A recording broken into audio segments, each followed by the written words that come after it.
Donc, Kristen, pour vous qui avez suivi le dossier du Sahara pendant une longue période, il est clair que la situation est alarmante puisque les séquestrés vivent dans des conditions lamentables, inhumaines. Les aides qui leur sont destinées sont volées, détournées et leurs dirigeants sont corrompus.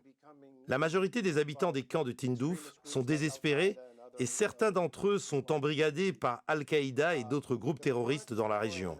La situation tendue actuellement en Algérie a amplifié les tensions et la communauté internationale commence à perdre patience.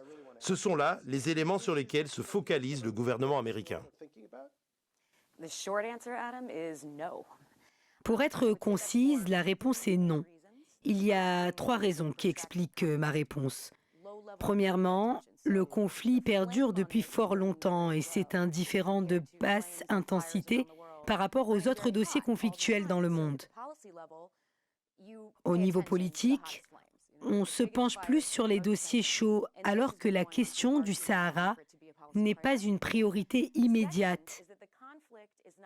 Deuxièmement, ce conflit ne concerne ni les territoires ni les intérêts américains. De ce fait, c'est un conflit qui ne trouve pas d'intérêt chez les Américains. Troisièmement, c'est un dossier géré par les États-Unis, les Nations Unies et plusieurs autres États, et pour lequel ils dépensent des sommes importantes pour que l'ONU poursuive ses missions et trouve des experts et des solutions. Pour que Washington ne soit pas la seule source de solutions, nous avons placé notre confiance en l'appareil onusien pendant 27 ans pour mettre fin à ce conflit, ce qui n'est pas arrivé. Mais je peux vous assurer que malgré le manque d'intérêt pour ce dossier aux États-Unis, ceci ne justifie aucunement les rumeurs sur les positions de John Bolton vis-à-vis de ce genre de questions.